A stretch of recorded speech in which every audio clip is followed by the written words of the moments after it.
Oh, hey Carter, what are you playing there, man? Well, Gabe, for your information, I'm playing Pokémon Legends Arceus, getting ready for the review. Oh yeah, that's right. You guys are watching the latest episode of Item 9 Reviews, and this week we're taking a look at Pokémon Legends Arceus on the Nintendo Switch.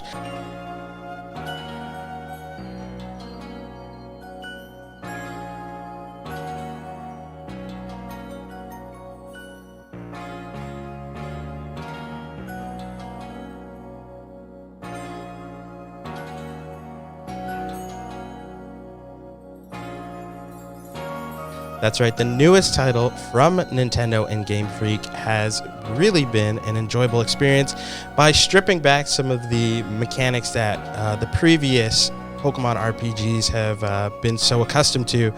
They've created a really unique experience here. Essentially, you've been sent back 100 years in the past to the Hisui region, where you are tasked with catching, researching, and surveying Pokemon for the first Pokédex. And in this, they've kind of brought the Pokemon to the forefront of the game by having them roam the overworld, just like in Pokemon Let's Go Eevee or Sword and Shield. And this time, the gameplay mechanics are a little bit different. So, Carter, how did you feel about some of the new things that they implemented in Pokemon Legends Arceus? Yeah, growing up as a Pokemon fan, I started to get stale around Black and White was the last one I played full, and then Sun and Moon, I bought it. I played like maybe half of it, and I was kind of like, you need to do something different, Game Freak. We need something different. And they brought something different, and I was really happy that with the different gameplay mechanics of the Pokemon actually walking around and you being able to crouch up in a bush and then like, whoop, throw a ball at them, or you can throw not candy, you can throw mushrooms or different fruit and stuff that distract the Pokemon, and then you can come up, throw a Pokeball at them, or if you just want to go back to the regular style, you can also battle. But they also switch up the battle mechanics, and the battle mechanics are pretty fun, to be honest. So your Pokemon can master moves, and once you've mastered a move, you can make it agile or strong. And when you do an agile move, you give up a little damage, but sometimes you can hit another move after. And it's also good for lowering the Pokemon's health if you want to catch it. Just saying, a little tip. And you can also do strong moves, which do extra damage, but they sacrifice a turn if you want to just take a man out real quick, or if you're real confident, but might backfire. But those really switched up the game. And there was another thing that really was fun for me, and I really been hooked on it. I've just been getting a lot of alpha Pokemon, and alpha Pokemon are like enraged giant Pokemon, and as the Pokemon are walking around, you can physically see that these Pokemon are like 5-10 times larger than the average size of that Pokemon. So it's like, whoa, what is that? And then you see the growing red eyes, and then like, whoa, they do like an attack, and that like knocks you down sometimes, and you're like, whoa, this is pretty sweet. And so the alpha fights really had me drawn in, and I've hunted down, I think, like 25 alpha Pokemon. Like my whole team is just alpha Pokemon in my starter, and it really has me hooked. So how did you feel about the gameplay, Gabe? I really like how you have to implement the research into catching Pokemon, learning the different fruits and different foods that they like, being able to lure them in to catch them. I did enjoy the crafting system as well. Managing your resources, scouring, being able to create Pokeballs on the fly. Stuff like that was really a fun experience, bringing me back in as a casual Pokemon player. The last game that I played, I think, was Let's Go Eevee, and hopping into this game, it was really enjoyable. I really did like sort of the stripped back gameplay, but also sort of like the freedom to kind of approach battles the way you want to. You don't necessarily have to do a lot of battling if you don't want to. If you just want to run around and catch Pokemon, play by yourself, not a lot of multiplayer stuff like that, you can. And I do believe, though, the game is very hand-holdy.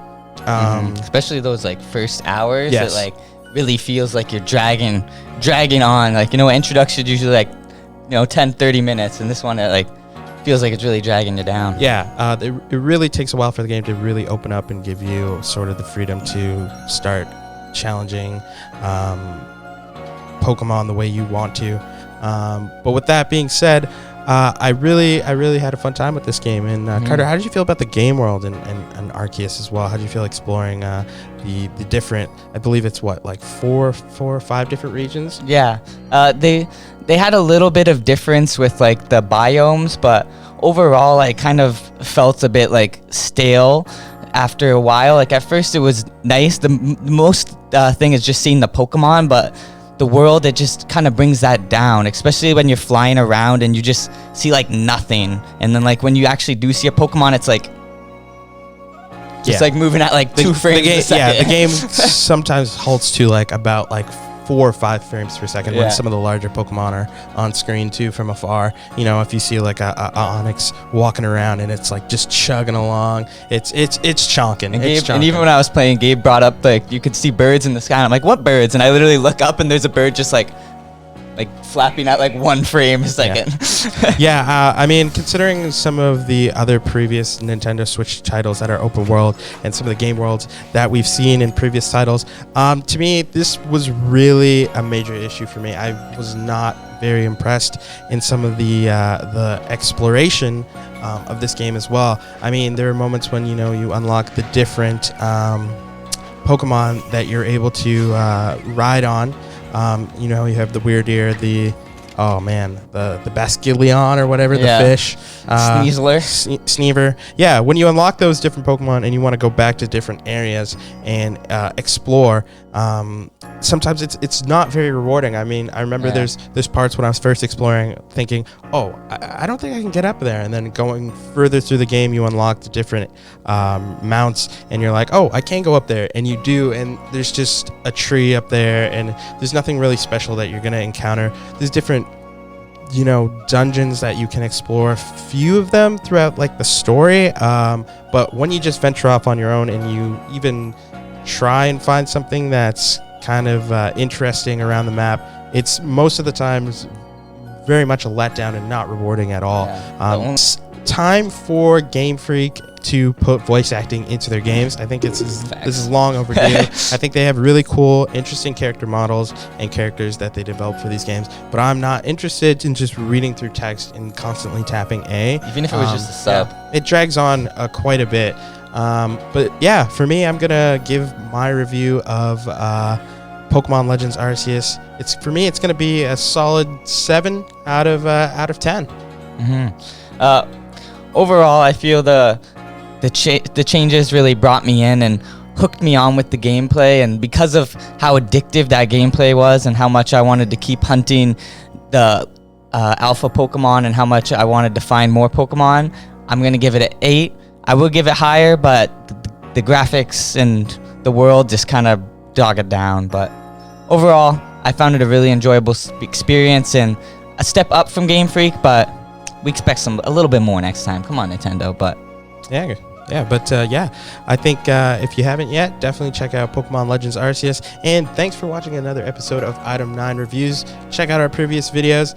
Hit us with a subscribe and a like, and we'll see you guys on the next video.